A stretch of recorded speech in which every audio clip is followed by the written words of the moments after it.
swear the subway is on the other side of the walls in your friend's New York basement. I can hear them running through our... Hey everyone, welcome to the newest episode of On That Note with Parker Whirling. Today's guest is an incredibly talented art pop duo based in Los Angeles and San Francisco. Their album Dizzy Age is out now on all streaming platforms, and it's such a whirlwind of cool sounds and experimental songwriting. I loved it from the first time I heard it. Before we get the episode started, please make sure to like and subscribe to this podcast on Spotify, Apple Podcasts, and YouTube. And don't forget to follow me at Parker Whirling or at @onthatnote_podcast. And on that note, please welcome Omar and Nicole from Worthitpurchase. I'm sitting here with Worthitpurchase, an art pop / alternative rock / shoegaze duo with Omar and Nicole from Los Angeles and San Francisco. So we got a nice little virtual thing going on here. And have to give the shout out to our mutual friend Tamar for telling me about you guys. She's the best, and she told me to listen to your album Dizzy Age. So I did and was like, all right, these guys are sick. Let's get them on the podcast. But then when I was doing some research, I saw that your origin story was kind of interesting, that you met in 2015 because Omar, you recorded a cover of one of Nicole's songs on SoundCloud, and then you met that way. Is that true? True facts. Yeah, this is our one story that we keep retelling. It's a great one. It's cool. It's a vibe. It's very like the post-millennial aesthetic. Yeah. It does show the power of like electronics nowadays and the internet. Yeah, definitely. I mean, we met through mutual friends in South County, OC, and Nicole found my SoundCloud, like a really, really old one, and kind of like messaged me on SoundCloud, I think, and I just like listened back to her stuff and was like, this is cool. I'm gonna just do a version of this and like send it. So funny. So yeah, that's kind of how we met. Do you remember like the moment you decided to link up and start creating music? Yeah, I think it was really just that moment where he sent me the cover, because I was like, well, this is a way cooler version, and I like his ideas for the song. And Omar was like, oh, well, I want you to sing on this. I don't want to sing on this, because he was kind of afraid of singing at that point. And so we kind of just decided to like immediately collaborate on it. And I think then we were started both afraid of immediately singing working on though. other songs too. That Not was Yeah, I was like, yeah, it I was made him like look away. I'm totally gonna be funny. singing in the closet. that's how it goes though sometimes. Yeah. Like I was very self-conscious about my voice as well when I was starting out, and I always wanted other people to sing on it, and they never really wanted to. So eventually you just had to make it happen. Before we keep going, Nicole, do you mind putting it up a little bit closer to your face just so Yeah. I can hear you a little bit better? Yeah, I was trying to get it like out of my face. Yeah, the They'd thing be like, that sucks is because "Hey, it is guys." video. It Is won't that? change to you unless it can like really hear you. We're doing That's that. perfect. Yeah. Yeah. Is Good that stuff. Sorry to better? interrupt you Cool. there. Yeah, exactly. So that's really cool that you guys have become such a good creative pair. I like to usually ask people like when they're working with a collaborative partner or they are wanting to work with a collaborative partner, if there's any kind of traits that they think are important for someone else to have when working with them, because sometimes it's hard to find the right person that you really gel with. Yeah, I'd say, I mean, everybody says just like throw your ego out the door, like as soon as you're working with anybody. That's a huge thing. You can't be too self-conscious or prideful of your own ideas, and you have to be open to other people's opinions about what you want to do and what they think about it and their ideas. Yeah, I You think can't be too stubborn. I think kind of checking yourself is huge, and then just like I think I think most people learn when they're on like the very like verge of your capabilities, you know? Mm. And like a lot of that too is just like surrounding yourself with maybe not people that are like better than you, because that's like such a subjective idea anyways, but just like people who at least are like different than you. Um and I think part of that is just like acknowledging that everyone is just going to do their own thing and you can't like really I don't know, like trying to rein people in is like not fun for me, you know? What do you mean rein people in? Like the whole idea of like check your ego at the Oh, door okay. kind of thing. It's like I don't want to try to work with somebody to just like conform them, you know? So finding someone who like you guys are actually different, I think is really cool. Yeah. I think I kind of see what you mean, Nicole, by like not having an ego, because it can be really easy to get attached to your own ideas and think that like your own ideas are perfect and don't need to be changed, and that can be such a detriment when someone else has another idea that could really bring your song to a new level. But you have to be okay with knowing it's not exactly a personal attack if someone gives you a note, you know what I mean? Exactly. Yeah. And just, yeah, basically, yeah, not thinking that your idea is the one and only way, because the whole idea of working with another person is that you like both of you would come up with something completely different than either of you alone could have come up with. Yeah, it's like what is it, like sometimes 1 plus 1 doesn't equal 2. It's like it can make something so much bigger. I mean, maybe math would disagree with me, but I guess philosophically, people coming together, you become something greater than the sum of your parts. And that kind of goes with what you're saying, Omar, about maybe not having people that are better than you, or not phrasing it like that, but somebody whose strengths really complement maybe your weaknesses, or just things that aren't as much your strengths. Like if somebody's great at lyrics, you can really bring something to the table with like great melodies or chord progressions, and then suddenly this song becomes so much stronger because everyone had a hand and they got to put in their own strengths into it. Yeah, I definitely feel that just the rest of that is like complimenting somebody and like finding someone who can complement your like weaker areas maybe. Yeah, complimentary is probably the word to use right there for sure.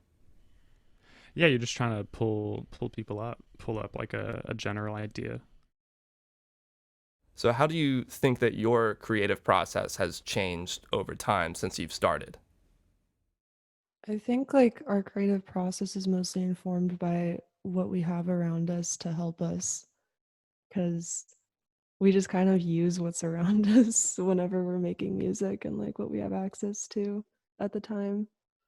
Like Yeah, I think like yeah, sorry. when we were at like Tiny Telephone, there was just so much equipment that we could probably like never afford to use on our own. Um, and so it was kind of just the idea of like use whatever you can, just try everything, try anything. Yeah, I feel like I've always thought of it as like we're just very inspired by like the actual process of recording. It's kind of like the whole thing with like the microphones, you know.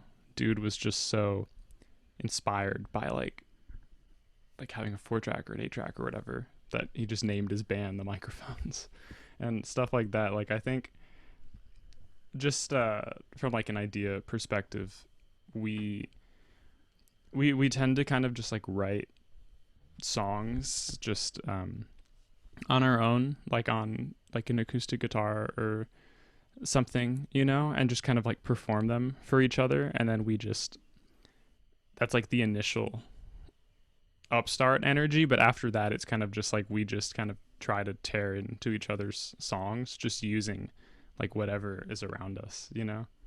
And that to me is like really exciting. Like we kind of don't ever really go into songs with like super fixed ideas of like the chorus is going to have these like background vocals and they're going to go like this, and like, you know, we kind of just start recording one thing and then we like or like, oh, we should put this on it, but like I don't know what I'm going to play on it, but let's just like plug it in and like maybe it'll come up with a part for us. And It's very kind of like it's like Jenga or something. Kind of like touch and go. Like you just go with the flow instead of having a total blueprint of what you think the song is going to be. And sometimes it does end up coming to you that way. I mean, some people I've talked to, it's like they can hear everything almost immediately and they do their best to try to recreate it uh, to its, perfect completion the way they're hearing it in their head.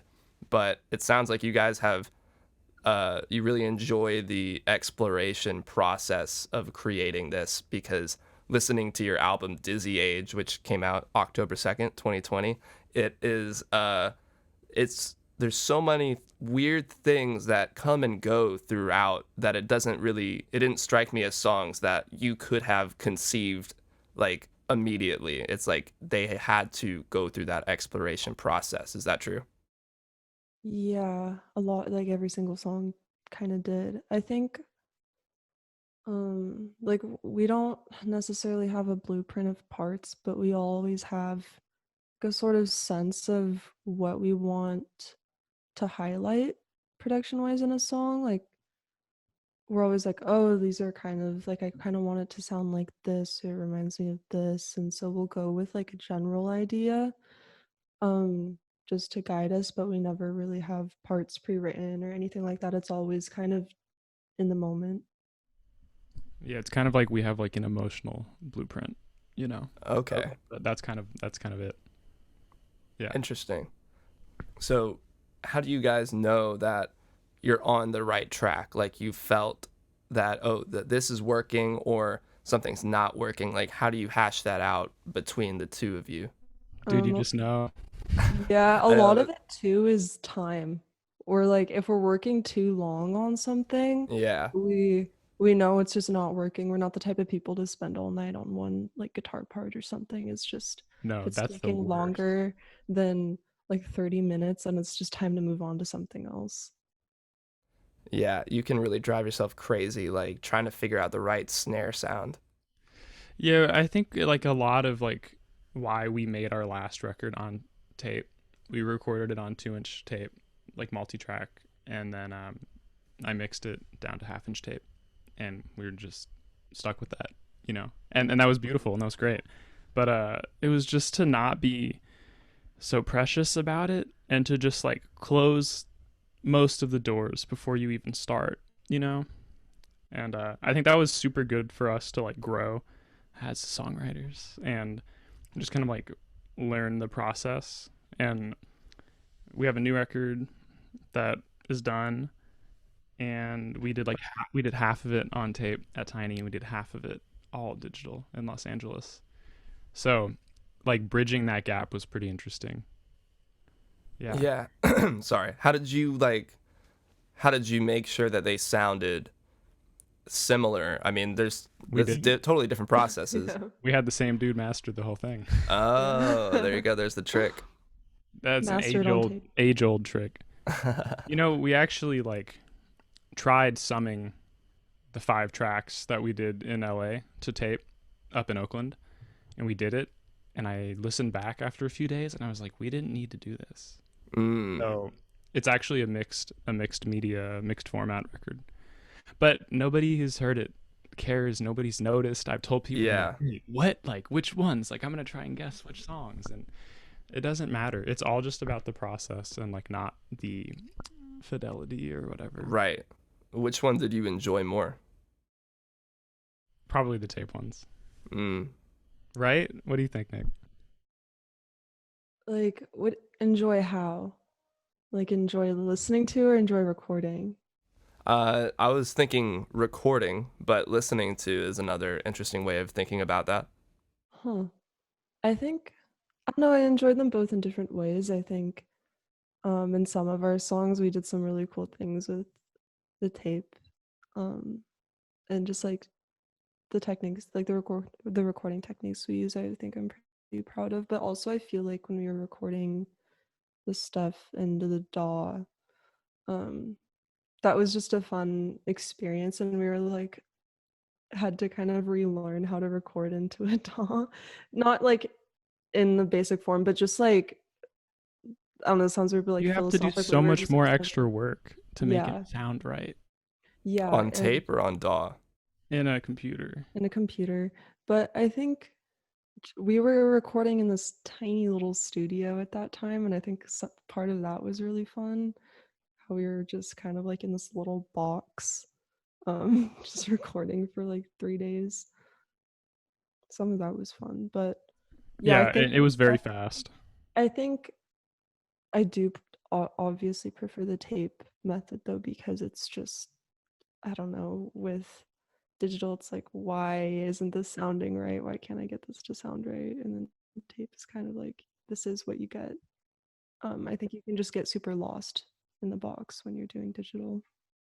Funny. I would have expected that it would be harder to get the sound you want on tape because it's so much more limited. Whereas I feel like on a DAW, you have almost infinite possibilities and plugins and things you can use, but maybe That's having just to, the problem. Yeah, it's yeah, like working within your limitations, I think, is easier than working in a limitless space. yeah, In a liminal space.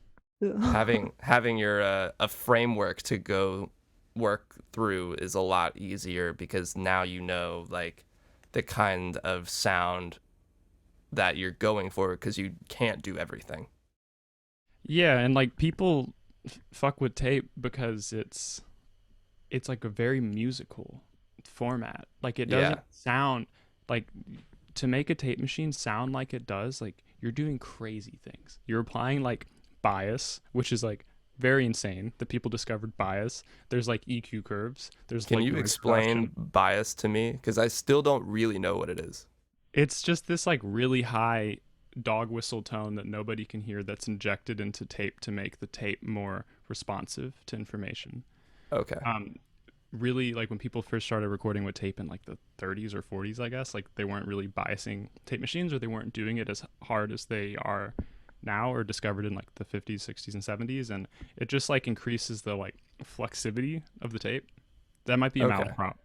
I'm not a doctor, but tape machines, like they're kind of like alive, you know, and it's like a miracle that they work. Anytime a tape machine does work or doesn't work, it's like, you know, it's because of like a physical phenomenon. It's because of like motors or capstans or like magnets, and it just like realizing that everything actually is working on a fundamental, objective, like physical level. I think like kind of blew my mind, just knowing that everything, it's like it's a drip of solder connecting this to that to this to that, and cables, and like you go behind the console and it's just 500 cables, and you're just like, wow, like if something's not working, it's a purely physical dilemma. It's not like you're running out of CPU or your computer's doing something and you don't know why. Like it's traceable. Whoa. It's almost a miracle that we are able to record things on tape. Miracle. Yes, I've said this. A lot of people have said this. There's so much love that you can bring to it because of that perspective. I think I just recorded the tape for the first time like 2 weeks ago with a guy named Kevin Basco from Rubber Band Gun, and it was such a cool experience. I'd never done that before. I always went straight into Logic with my DAW, and I fell in love with it because, and part of it was probably his producing style, but we did not spend a lot of time on each individual thing because it can be exhausting, one, but also like if you do a whole thing in one take and you accept the little mistakes, quote unquote, those little mistakes really make it unique to you. Yeah, and they like there's like densities that accumulate with all of those things that like create like an actual like impression of yourself that like lasts, versus just having things be super gridded and super square. Every time you square something up, it's like, I think people have to realize that it's like a cumulative thing. I mean, if you're like Billie Eilish, like do whatever. But there's like all of these, like everyone's like, well, it's just like one thing. I just want to fix this one thing. But it's like the thing that like makes recordings sound really impressionable and musical is like the accumulation of like lots of little things, I think. Yeah, like the little things that you don't even really hear or maybe sound weird right now, but as soon as you add the drums or as soon as you add the bass, all of a sudden it makes a little more sense and it feels more natural, even though it felt weird hearing it by itself, maybe. Do you guys have a favorite memory from creating this album? Dude, it's so Um, far away. my I guess favorite. so. Oh, from creating the last album? Yeah, and this one actually, because I'm curious how this one has been. The last album. Oh, Go, my go. favorite one from the last album was I think I have two. The first one was just putting the drum machine, the Korg Rhythm 55 on Super Stupor. That was really fun. Because I was like, because Omar thought it was more of a ballad type of song, which I was playing it as a ballad type of song before. And I was like, I want drum machine on this. I want the Korg 55. And he's like, are you sure? And then once we did it, it just started working super well and it was really satisfying. One of those moments where everything just kind of comes together and it's like a little bit of a happy accident. Yeah, it just made sense. I was at the bus stop. We were at the 9 Muni, and I was like, Omar, we're putting drum machine on this song. He's like, my foot is going down. We got the drum Yeah, machine. I remember the exact moment. And then one time I was actually in the shower when I wrote the chorus for Prospect Heights, and I was Oh, singing wow. in the shower, yeah. And then I was in the bathroom, and then I just sent him a voice memo of what I wanted the chorus to be because he couldn't figure out what he wanted to write for that, so I wrote it. I was like, what if it was this? And he was like, that works, let's record it. Now it's like your most popular song on Spotify. Yeah. Nicole spoke on that, so I will say favorite memory from the new record might have been when I made like a tape loop of Nicole like noodling on piano when she didn't know that I was doing that, and like just immediately laid it into a song we were working on, and it's like one of the coolest preserved moments in my opinion. Like yeah, we made our new record like during like deep COVID, during like May of what year was that? 2020. 2020. Yeah, it feels like a Yeah. decade ago. Oh So yeah. just being in the studio is complicated because like the studio Tiny Telephone in San Francisco, like we knew it was closing, like everybody knew it was closing, and there was just a period of time where it was empty because of COVID, and we would kind of just go there and just be there, and sometimes our really close friends would be there, but there's a lot of times where it was just me and Nicole, just deep like under the freeway in this like institution that was like on its way out during a global pandemic, like just recording things, and it just felt crazy, and that feeling just like totally sticks with me. I don't know if that's a favorite moment, but tape loop was a favorite moment.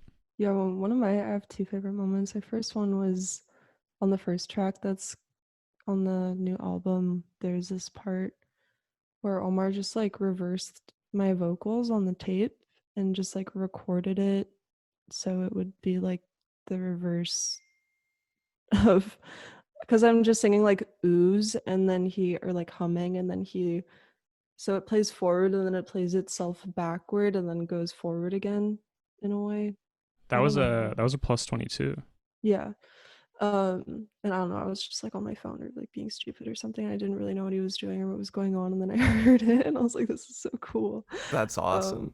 And then there was another moment. There's this track called Deadbeat, and I was just in my room in December of 2020, and I was just like making a song in between my Zoom classes, and I sent it to Omar like on Ableton, and then he would add something and send it back, and it was like this weird tag thing that we were doing until we kind of just came up with the whole format of and like structure of the track, which is really fun.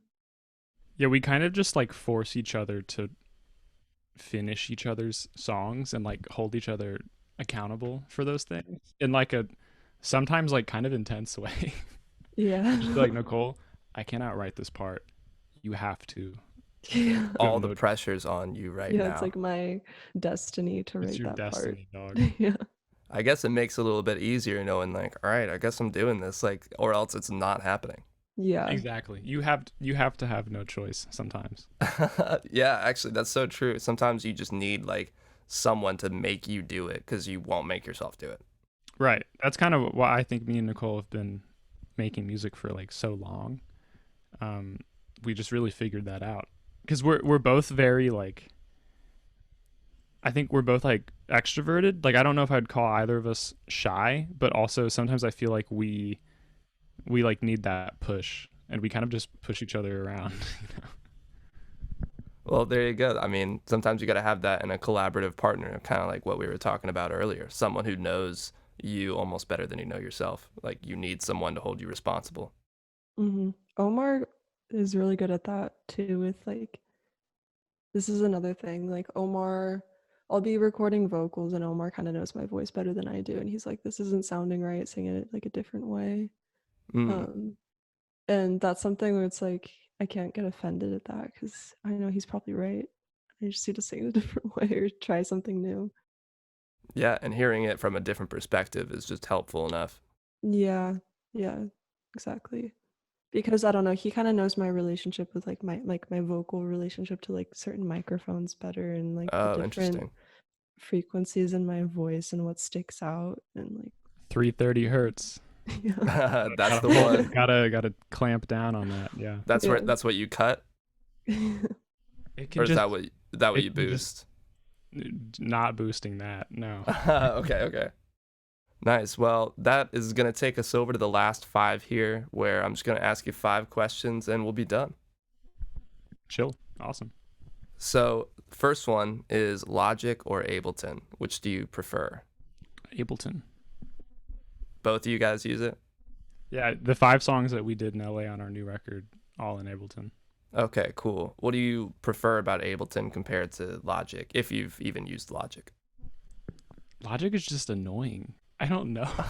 I think like Okay, word, I'm anybody using it right now to record this audio because Oh, funny. sometimes Ableton CPU is gnarly. And we're Yeah. on Zoom right now. So, just going to be transparent.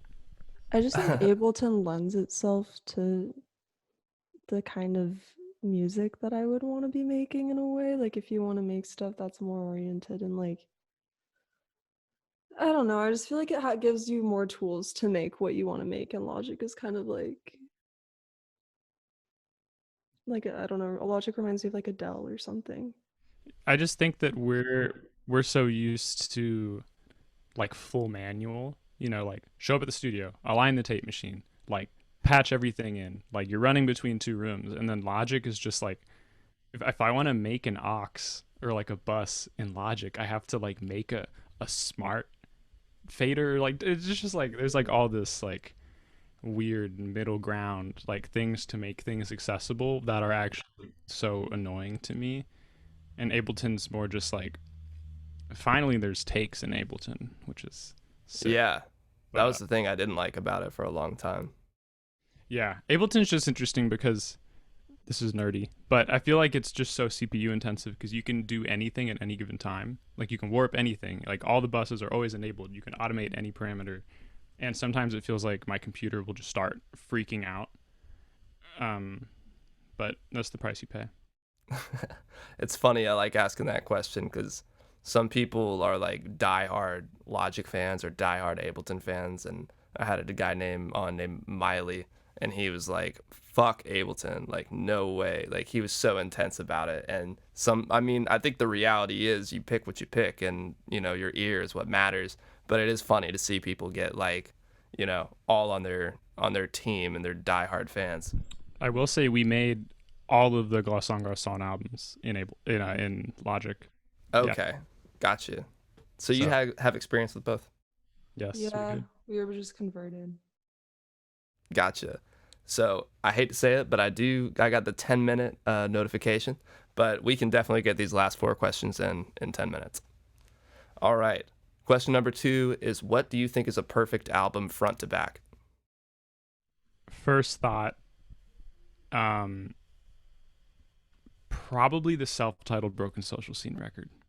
Oh, okay. I haven't really Or, given like, them enough listen. Funeral by Arcade Fire. Okay. those come to mind really quickly. I'm gonna give it 30 more seconds though. Got you. What about you, Nicole? Uh,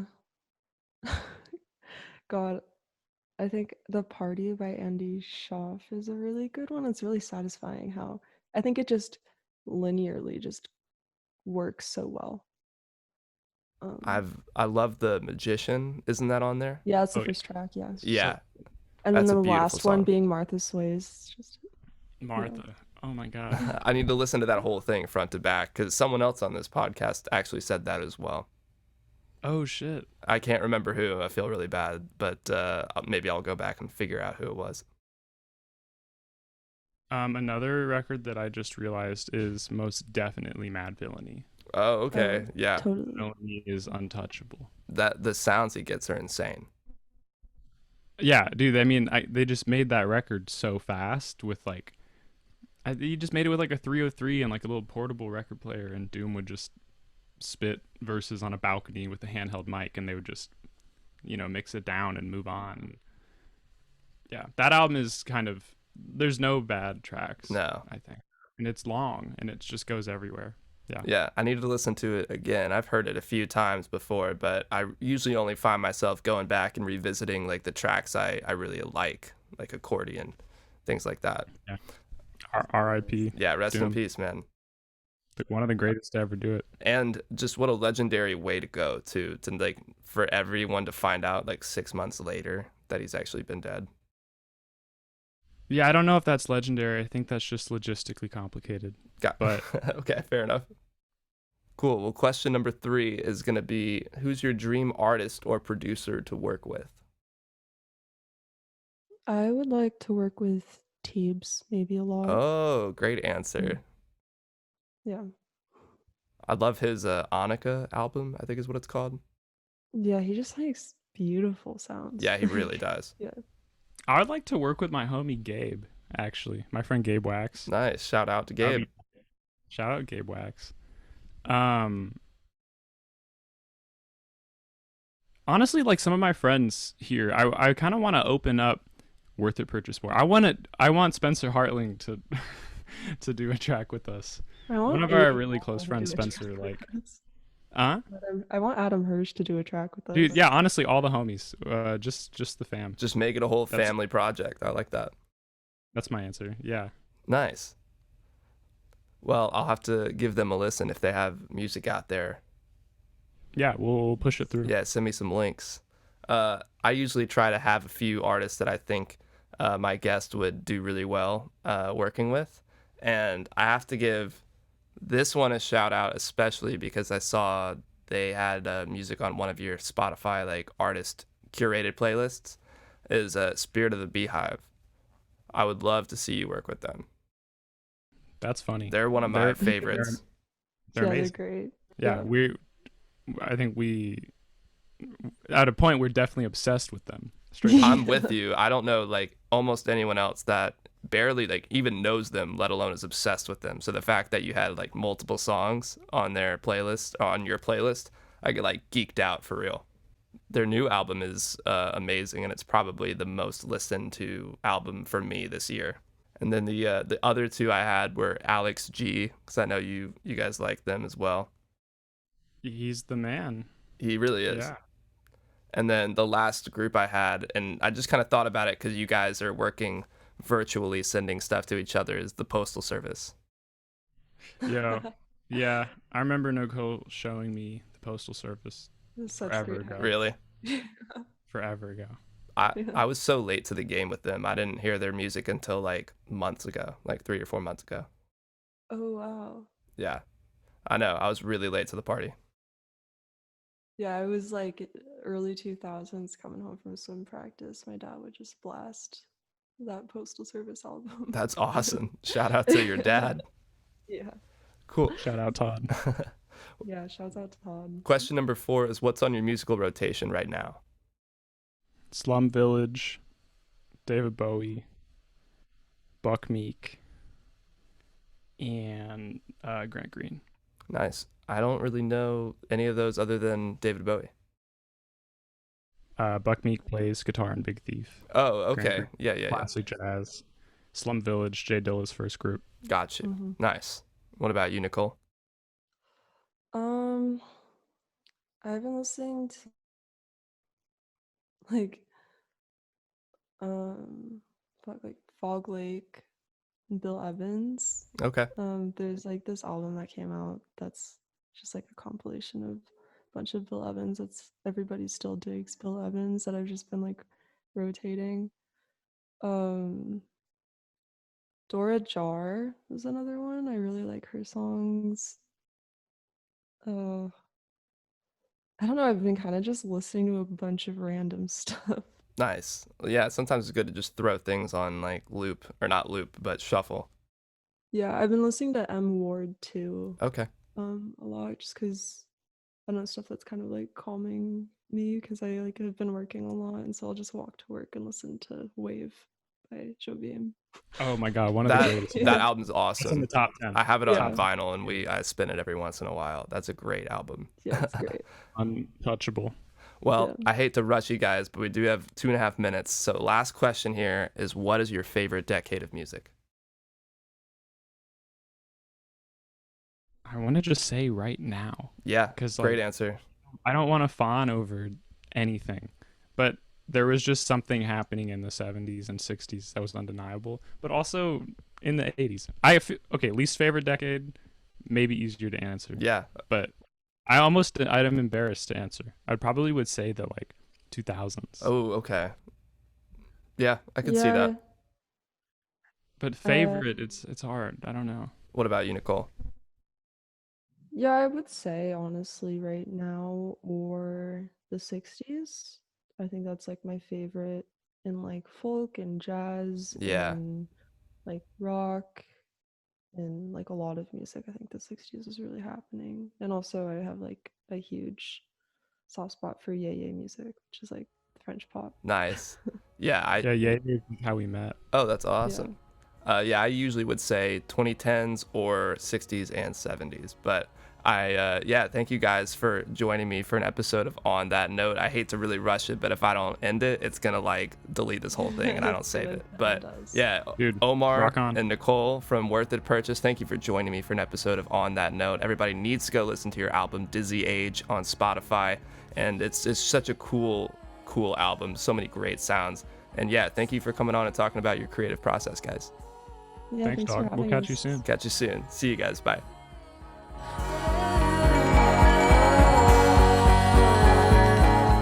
Thank you again for joining me for another episode of On That Note with Parker Whirling.